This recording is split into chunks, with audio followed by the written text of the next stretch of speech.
I never thought being trapped in an elevator with my boss would end with her sliding her hand into mine in the darkness, her voice barely a whisper.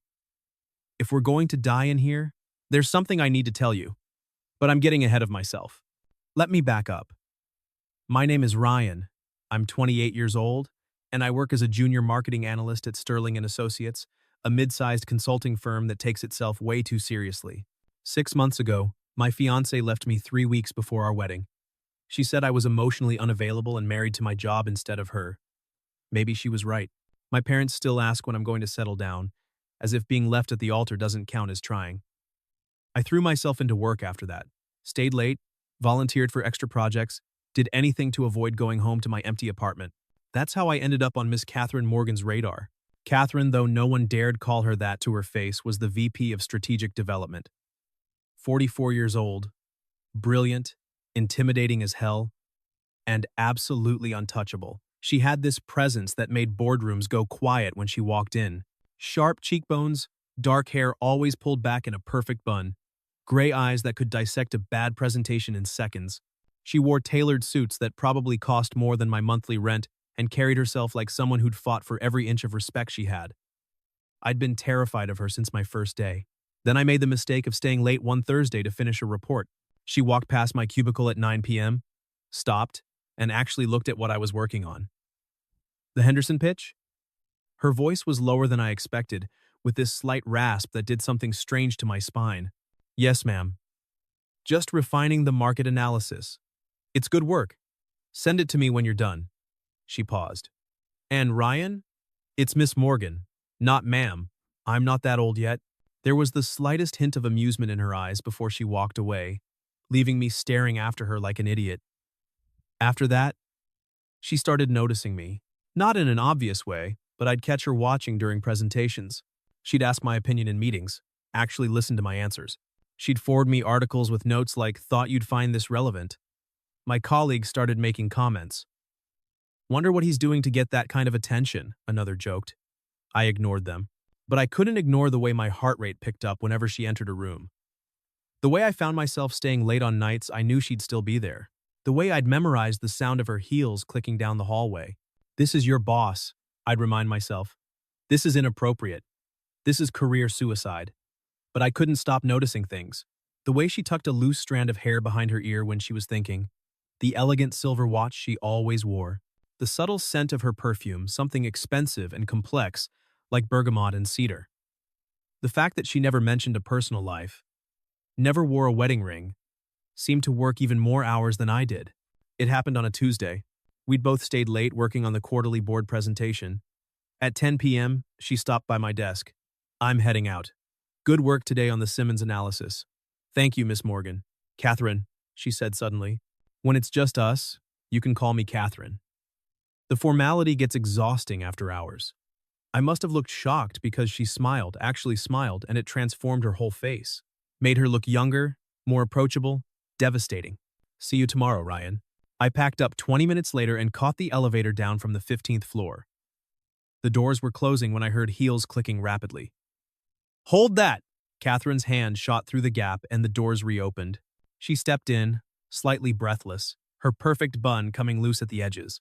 She'd taken off her suit jacket, and in just her silk blouse I could see the curve of her shoulders, the elegant line of her collarbone. "Stop it," I told myself. "Stop looking." She pressed the button for the ground floor. The elevator lurched downward. We stood in companionable silence for a moment. Then, between the 8th and 7th floors, the elevator jerked violently and stopped. The lights flickered, dimmed, then switched to emergency backup, a pale, eerie glow that turned everything shadows and angles. What Catherine started, an automated voice crackled through the speaker. "Emergency stop activated. Please remain calm. Emergency services have been notified." She immediately pulled out her phone. No signal. She tried the emergency call button, got a busy signal, tried again. Nothing. "Of course," she muttered. "Building-wide power issue, probably.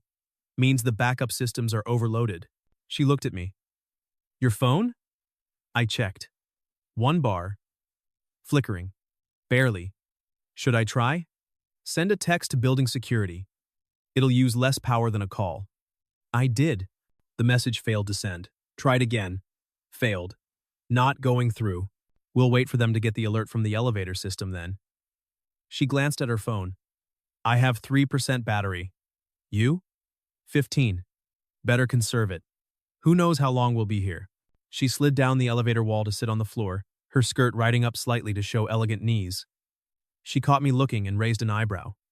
I quickly sat against the opposite wall, feeling my face heat. Sorry. I didn't mean relax, Ryan. We're stuck in an elevator together. No need to be more uncomfortable than necessary. But I was uncomfortable. Not because of the confined space, because I was suddenly, acutely aware that I was alone with Catherine Morgan. Really alone? Maybe for the first time ever. In dim lighting that softened her sharp edges. With nowhere to go and nothing to do but, what? Talk? The silence stretched. She checked her phone again. Still, no signal. And my battery just died. She set it aside with a sigh. I don't suppose you have a charger? In my desk. Sorry. Of course it is. She leaned her head back against the wall, closed her eyes. In the dim light, I could see the exhaustion written across her face, the slight shadows under her eyes, the tension in her jaw that suggested she carried far more stress than she showed. Long day? I ventured. Long year, she corrected without opening her eyes. But yes, the board's been demanding lately. They want growth without investment, results without resources, the usual corporate impossibility. You handle it well. Do I? Now, she opened her eyes, looked at me directly. Or do I just hide the cracks well enough that no one notices? It was the most unguarded thing I'd ever heard her say. I notice, I said before I could stop myself. Her expression shifted. Do you? You get this line? I touched my own forehead, between my eyebrows. Right here, when you're dealing with something frustrating but have to stay professional, and you click your pen 3 times before making a difficult decision, and you always stay latest on Thursdays because that's when the international markets reports come in and you don't trust anyone else to analyze them properly. She was staring at me now, something unreadable in her eyes. You're observant. I pay attention. The air between us felt charged suddenly. Heavy. To what? She asked, and her voice had dropped lower. To you? I didn't say. To everything about you. To the way you command a room, to how you're brilliant and terrifying and somehow sad underneath all that armor, to how I think about you far more than I should. To patterns, I said instead. It's the analyst in me. She smiled slightly. Liar. My heart stopped. What? You're a terrible liar, Ryan.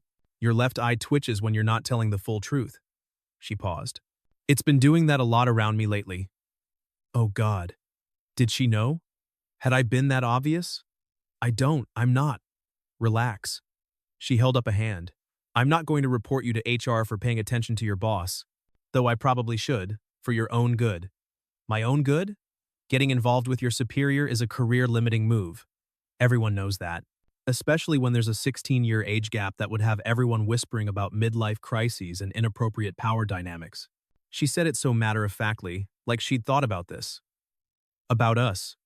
About the impossibility of us. I wouldn't, I stopped.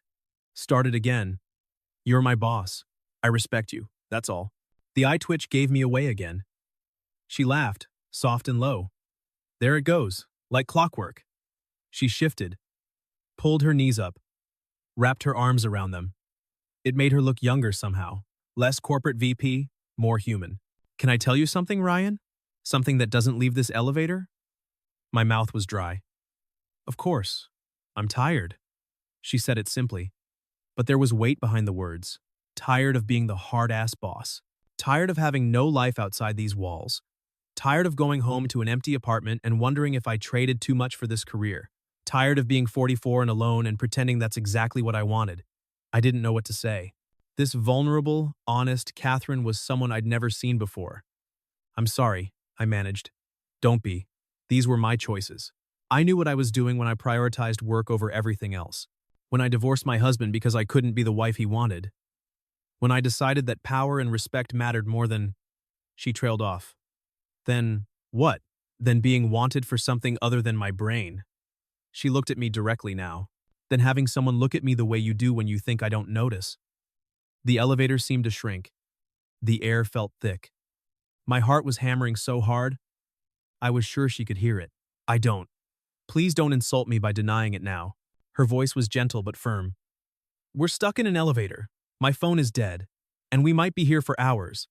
Can we at least be honest with each other? Okay, I breathed. Honest. You first. What did I have to lose? We were trapped. Maybe she'd fire me, but she'd have to get us out of here first. I think about you constantly, I admitted, the words tumbling out. I stay late hoping to see you. I volunteer for projects just to present to you. I notice everything about you because I can't help it. You're brilliant and intimidating and beautiful, and I know it's completely inappropriate and career suicide, and I'm 16 years younger, but I stopped, breathless. She was staring at me, her expression unreadable. You what? I can't stop, I finished quietly. Even though I should. Even though it's wrong. I can't stop wanting your attention. Your approval. I cut myself off before I could say something truly reckless. The silence stretched. Then, I promoted you last month, she said suddenly. What? To senior analyst. I signed the paperwork Friday. You'll get the official notification Monday. I blinked, trying to process the subject change. I thank you. I didn't know. You earned it. Your work is excellent. She paused. But that's not why I'm telling you. I'm telling you because it means you won't report directly to me anymore. You'll be on Sarah's team. I don't understand. It means the power dynamic changes. Still inappropriate, still complicated, but less of a fireable offense. She was looking at me intently now. I'm telling you this because I need you to understand something. I didn't make that decision lightly. I've been fighting with myself for months about whether I was promoting you because you deserved it or because I wanted to eliminate the ethical barriers between us. My breath caught. And? Both, she admitted. You absolutely deserve it. But I'd be lying if I said I didn't have ulterior motives. She shifted closer. Just slightly. I think about you too, Ryan. More than I should. More than is wise for someone in my position. Catherine, do you know how hard it is? Her voice was raw now. Vulnerable. To maintain this professional distance when you stay late and your desk lamp makes your eyes look gold? When you get excited explaining market trends and you forget to be nervous around me? When you look at me like I'm not just the Ice Queen VP but actually a woman worth seeing? You are, I said fiercely. You're not just worth seeing. You're… What? What could I say that wasn't crossing every line we had left? She was so close now. Close enough that I could smell her perfume, that bergamot and cedar that I'd memorized, close enough to see the pulse beating in her throat, close enough that if I just leaned forward we can't. She whispered, but her eyes were on my lips. I know. This is exactly what I shouldn't do. I know. I'm your boss. For at least 3 more days until the promotion is official? I know. People will talk. They'll say I took advantage, that you're having some crisis, that I'm pathetic for going after someone younger. I don't care. You should. It could hurt your career. Catherine. I reached out slowly, giving her every chance to pull away, and brushed a loose strand of hair behind her ear. My fingers grazed her cheek.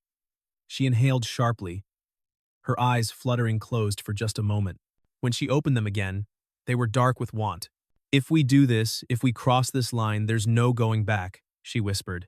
I don't want to go back. We were inches apart now. Her breath was warm against my face. I could see every detail, the gold flecks in her gray eyes, the way her lips parted slightly, the rapid pulse in her throat. I started to lean in. She didn't pull away. Our faces moved closer, so close I could almost taste her. The elevator lurched violently. A grinding mechanical sound filled the space. Catherine gasped and jerked back just as the lights flickered brighter. The automated voice crackled. Power restored. Resuming normal operation. The elevator began moving again, smoothly now, descending toward the lobby. Catherine scrambled to her feet, putting distance between us, smoothing her skirt and fixing her hair with shaking hands. I stood more slowly, my heart still pounding, my lips still tingling with the ghost of a kiss that never happened. Yeah, I agreed, though I wasn't sure what we were agreeing on. The doors opened to reveal 2 maintenance workers and a security guard waiting in the lobby. You folks okay? The guard asked. Power surge knocked out half the building's systems. Fine, Catherine said, her professional mask sliding back into place so seamlessly it was like the last hour hadn't happened. Thank you for responding so quickly. I assume you'll be reviewing safety protocols? Yes, ma'am. Sorry for the inconvenience. We walked out into the lobby. The cool night air hit us as we exited the building. We stood there awkwardly, not quite looking at each other. Well, Catherine said finally, that was eventful. Yeah, Ryan. She stopped. Started again. What I said in there, about thinking about you, I meant it, but we need to be smart about this. I know. Your promotion becomes official Monday. After that, she trailed off. After that? After that, maybe we can talk about this? Really talk. When we're not trapped in an elevator and thinking we might die? She smiled slightly. When we can think clearly? Can you think clearly around me? The question came out before I could stop it. She looked at me for a long moment. No, she admitted quietly. Not anymore. Then she turned and walked to her car, leaving me standing there in the parking lot, replaying every moment, every word, every almost kiss. That night, I didn't sleep. I kept thinking about the way she'd looked at me, the way she'd leaned in, the way we'd been seconds away from crossing a line we could never uncross, and the way that elevator had interrupted us at the exact wrong or maybe the exact right moment. The next 3 days were torture. Pure, exquisite torture. Monday morning, I got the official promotion email. Congratulations, effective immediately, blah, blah, blah. I was now on Sarah's team. Catherine was no longer my direct supervisor. The ethical barrier had shifted, if not entirely disappeared. I saw Catherine in the hallway that afternoon. We both stopped, stared at each other. Neither of us spoke for a long moment. Congratulations on the promotion, she said finally, her voice carefully neutral. Thank you. But we were both thinking about the elevator, about what almost happened, about what she'd said. Her eyes dropped to my lips for just a fraction of a second before she caught herself. I should go. Meeting in 5. She walked past me, close enough that I caught her scent, and I had to fight the urge to reach out and stop her. Tuesday, I had to drop off a report to her office. She wasn't there, but I left it on her desk. As I was leaving, she walked in. We nearly collided in the doorway. Sorry, I said, stepping back, but the doorway was narrow. She had to squeeze past me. Her shoulder brushed my chest. Her hip grazed mine. It lasted maybe 2 seconds, but I felt it like an electric shock. She felt it too. I saw her breath hitch, saw her pupils dilate. Excuse me, she murmured, but she didn't move immediately. We stood there, inches apart in the doorway, both of us frozen. Catherine, I said softly. Don't, she whispered. Don't say my name like that. Not here. Not where anyone could see. When then? I don't know. I just know it can't be here. She finally moved past me, but her hand trailed across my arm as she did. Deliberate, lingering. A promise. Wednesday, we had a company-wide meeting. I sat 3 rows behind her, spent the entire hour watching the elegant line of her neck, the way she took notes, the way she crossed and uncrossed her legs. She knew I was watching. Once, she glanced back over her shoulder, caught my eye, and the look she gave me was so loaded with meaning that I forgot to breathe. After the meeting, people were milling around, chatting. Catherine was talking to another VP near the windows. I was getting coffee when someone bumped into me from behind. Hot coffee sloshed onto my hand. Shit, I hissed, shaking it off. Catherine appeared at my side instantly. Are you okay? She grabbed my hand, examining the red mark forming on my skin. Her touch was gentle, professional, but her thumb traced small circles on my wrist that were anything but. It's fine, I managed. Just a little burn. Let me see. She held my hand up to the light, her fingers cool against my heated skin. We were standing close now. Too close for colleagues. Close enough that I could see the concern in her eyes mixing with something darker, more dangerous. You should run it under cold water, she said. But she didn't let go of my hand. Catherine, I know. But still, she held on for another heartbeat. 2. Then she released me and stepped back. Take care of that burn. Her voice was steady, but I saw the way her hands trembled slightly as she walked away. That evening, I was working late again. I heard her heels in the hallway, knew she was leaving, but instead of walking past my cubicle, she stopped. "Still here?" she asked. "Almost done with the Peterson analysis." "Ryan." She paused. "We need to talk." "Okay. Not here. Not at the office. Would you meet me for dinner? Tomorrow night?" My heart stopped. Dinner? Just dinner. To talk. About what happened in the elevator. About what's been happening since. She looked nervous, uncertain, in a way I'd never seen her. "If you don't want to, I understand. This is complicated and probably a bad idea. And, yes," I interrupted. "Yes, I'll meet you for dinner." She smiled, and it was like the sun coming out. She chose a restaurant across town, small and intimate, the kind of place where we wouldn't run into colleagues. I got there first, nervous as hell, checking my tie 3 times in the bathroom mirror. When she walked in, I almost didn't recognize her. She'd left her hair actually down, falling in soft waves around her shoulders instead of the severe bun. She wore a dark blue dress that was professional but softer somehow. More her, less armor. "Hi," she said, sliding into the booth across from me. "Hi. You look beautiful." "Thank you." She smiled, but I could see the nervousness in her eyes. "I wasn't sure you'd actually come." "Why wouldn't I?" "Because this is crazy. I'm your former boss. I'm 16 years older. We work at the same company. There are about 1,000 reasons this is a terrible idea. And yet you asked me to dinner?" "And yet I asked you to dinner," she agreed. "Because what I said in that elevator was true. I can't stop thinking about you. And I'm tired of pretending I can." The waiter came, took our orders, left us alone. Catherine took a sip of her wine, then set it down and looked at me directly. "I need you to understand what you'd be getting into. If we do this, if we try this, it won't be easy. People will gossip. Some will say I'm taking advantage of my position, that I'm having a midlife crisis, that you're using me to advance your career. It could affect both our reputations. I don't care what people think. You say that now. But when your friends make cougar jokes, when my ex-husband, and yes, I have one, and yes, he's the vindictive type, finds out and makes it his mission to tell everyone I'm desperate, when your parents meet me and realize I'm almost their age." "Catherine." I reached across the table, took her hand. She looked down at our joined hands, her thumb tracing the burn mark from yesterday. "Are you worried about what other people will think? Or are you worried about what you think?" She was quiet for a long moment. "Both. Honestly, I spent my 20s and 30s building my career, building this reputation as someone serious and competent and untouchable, and now I'm contemplating throwing it all into question for what? For you," she said simply, "for the way you look at me like I'm not just a title, for the conversations we have that make me forget about work stress, for the possibility that maybe I don't have to be alone forever." "You don't," I said firmly. "Catherine, you're brilliant and beautiful, and yes, you're intimidating, but underneath that you're also funny and passionate, and you deserve to be happy. If people want to judge that, that's their problem. And the age thing? What about it? I'm 44. You're 28. In 10 years, I'll be 54.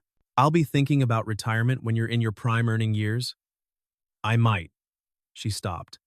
"I might not age well. I might get sick. I definitely can't give you children." "I don't want children," I said. "Never have. My ex wanted them, and I went along with it because I thought I was supposed to. But honestly, I was relieved when she left because it meant I didn't have to pretend anymore." Catherine looked surprised. "Really?" "Really. And as for the rest, Catherine, I'm not dating you for some 20-year plan. I'm asking you to dinner because I like you. Because I want to know you. Because these last 3 days of almost touches and loaded glances have been driving me insane, and I just want to be able to actually talk to you without worrying about HR policies." She laughed, and the sound was beautiful. "They have been torture, haven't they? The worst. That moment in the doorway? I almost said to hell with it and kissed you right there. I would have let you," she admitted, "even though it would have been wildly inappropriate. And now? Now we're not at work. Now I'm not technically your boss anymore. Now it's just 2 people having dinner." She looked at me, her gray eyes serious. "What do you want, Ryan? Really? Honestly?" I took a breath. I want to take you on dates. Real dates, not business dinners. I want to hear about your day without the professional filter. I want to make you laugh like you just did. I want to figure out if this thing between us is real or just elevator adrenaline and proximity. And if it's real, then I want to deal with the complications together. I want to show up to office parties with you. I want to prove to everyone, including you, that this isn't just some crisis or fling, that you're worth all of it. Her eyes were shining. You can't just say things like that. Why not? Because it makes it very hard to maintain my professional distance. Good thing we're not at work then. She smiled, and this time it reached her eyes completely. Okay, okay, okay. Let's try this. Let's date. Let's see where this goes. But Ryan, she squeezed my hand. We do this carefully, slowly. We don't make a big announcement at work. We see if this is real before we deal with all the complications. Slow, I agreed. But Catherine? Yeah? I'm going to want to kiss you at some point tonight. She laughed. At some point? Preferably sooner rather than later. Finish your dinner first, she said, but her eyes were dancing. And then we'll see. We talked through dinner about everything except work. She told me about her marriage, how it had ended 5 years ago when her husband wanted her to scale back her career to focus on starting a family, how she'd chosen herself instead, and hadn't regretted it, but also hadn't dated seriously since. I threw myself into work, she said, decided that was enough, that I didn't need anything else. And now I'm sitting across from a brilliant, kind, frustratingly attractive man who pays attention to how I click my pen, and I'm thinking maybe I was lying to myself about what I needed. For what it's worth, I said, I think you were right to choose yourself, but I also think you deserve both, the career and the relationship. You shouldn't have to pick. After dinner, we walked to the parking lot, stood by her car, neither of us wanting the night to end. So, she said. She stepped closer, close enough that I could smell her perfume. I think I want that too. Yeah? My heart was racing. Yeah. She reached up, touched my face gently. But I need you to know, once we do this, once we cross this line, there's no going back. Are you sure? Instead of answering, I leaned down and kissed her. Finally, actually kissed her. No elevator interruptions, no maintenance workers. Just us, in a parking lot under the stars, kissing like we'd been wanting to for months. She tasted like wine and dessert and possibility. Her hand slid into my hair, and she made this small sound against my mouth that made my knees weak. When we finally pulled apart, both breathing hard, she rested her forehead against mine. Wow, she breathed. Yeah, I agreed.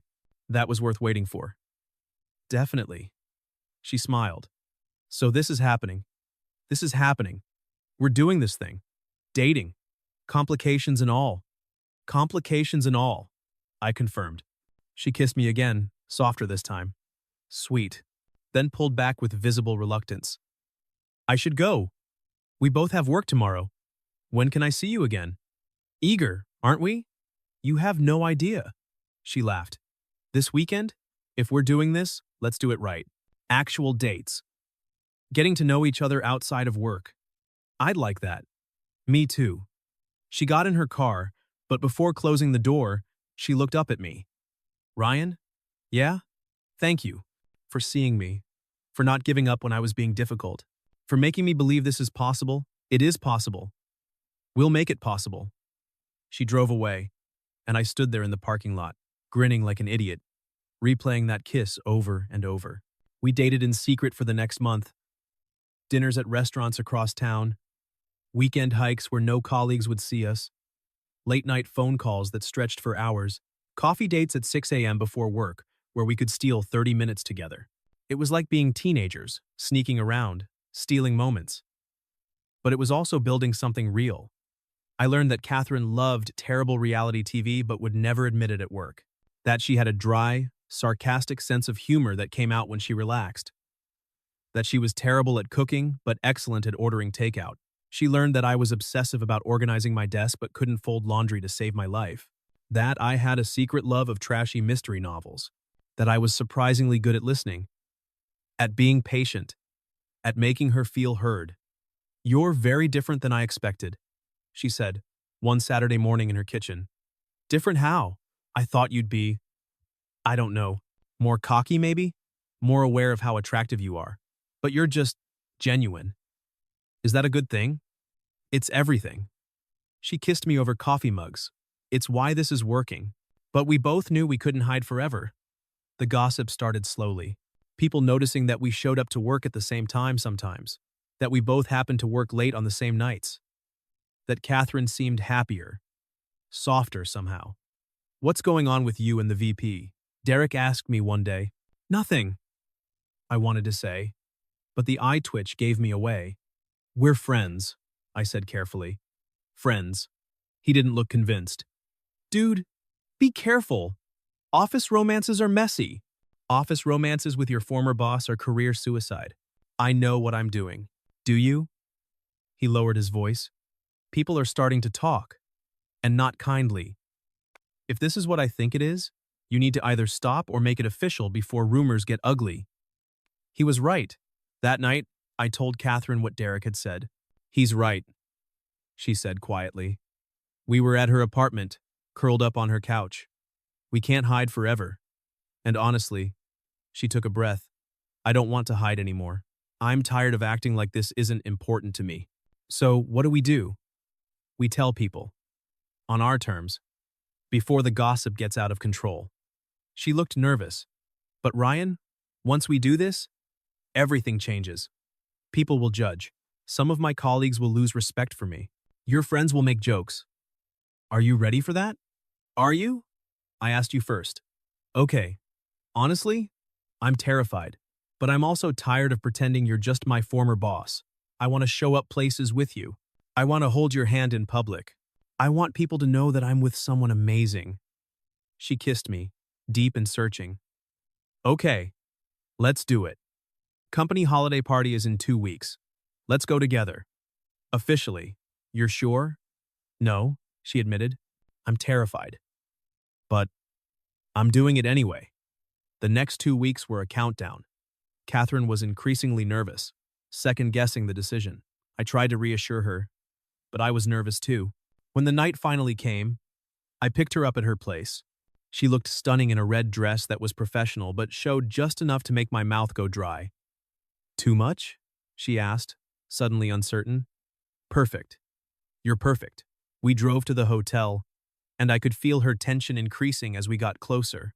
"We can still show up separately," I offered. "Make it look casual." "No." She took a deep breath. "No. If we're doing this, we're doing it right. Together." We walked in holding hands. The reaction was immediate. Heads turned. Conversation stopped. Whispers started. Catherine held her head high, but I felt her hand tighten in mine. Some people were supportive. Sarah gave us an approving smile. Some were openly shocked. Frank from accounting actually walked away when he saw us. The real test came an hour in. Catherine's ex-husband, Mark, showed up. Apparently he'd been invited as a vendor partner. He made a beeline for us, whiskey in hand, that fake smile plastered on his face. The young protege turned boyfriend. "How modern of you." "Mark," Catherine said coolly. "What do you want?" "Just saying hello, making sure you're not making a fool of yourself. Again." His eyes raked over me dismissively. "He's what, 12? 28? I corrected. "And she's not making a fool of herself. You did that yourself when you left her." His face darkened. "Excuse me? You heard me. You spent 15 years trying to make her into someone she wasn't. Someone small and quiet who'd put your career first. And when she wouldn't shrink herself for you, you left. That's not her being a fool. That's you being too insecure to handle a woman who's more successful than you." "Ryan," Catherine warned quietly, but there was something like pride in her voice. "You don't know what you're talking about," Mark said. "I know exactly what I'm talking about. She's told me everything. How you made her feel like her ambition was a character flaw. How you left her for someone less career-focused and then acted like she was the problem. And now you're here, trying to make her feel bad for being happy because you can't stand that she's doing better without you." Mark's face was red now.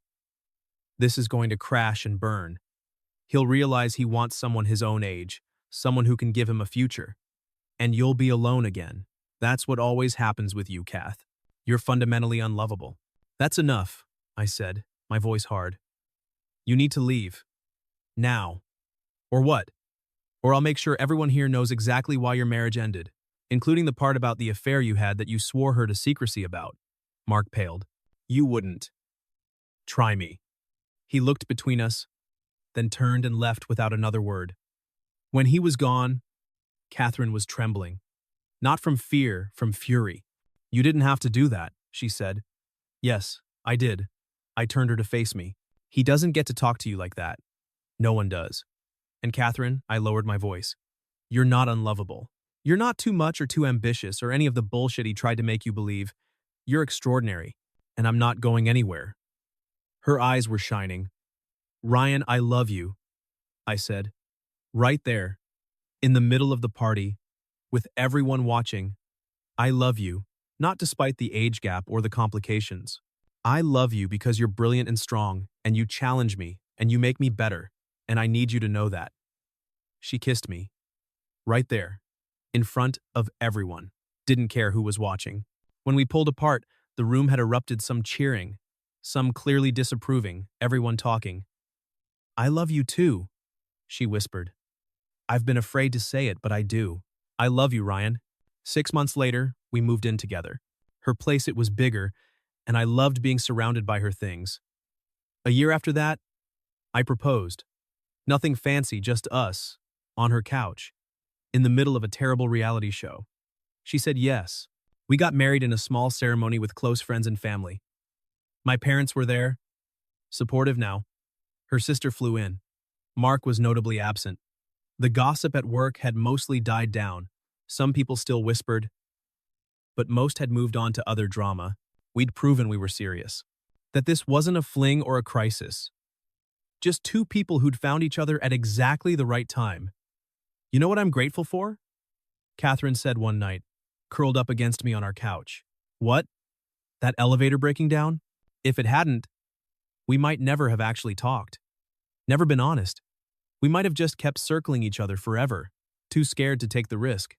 Best elevator malfunction ever. She laughed. Agreed, though I still wish it hadn't interrupted our first kiss. The second one made up for it. It really did. She kissed me again. Soft and sweet. I love you, Ryan. I love you too.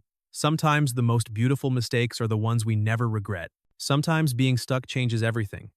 Sometimes the elevator breaks down at exactly the right moment, forcing you to be honest about what you've been hiding. And sometimes, if you're very lucky, that person looks at you in the emergency lighting and decides you're worth crossing every line for. That's what Catherine gave me. That's what we gave each other. So if people want to whisper about age gaps and power dynamics, let them. We'll be too busy being happy to care.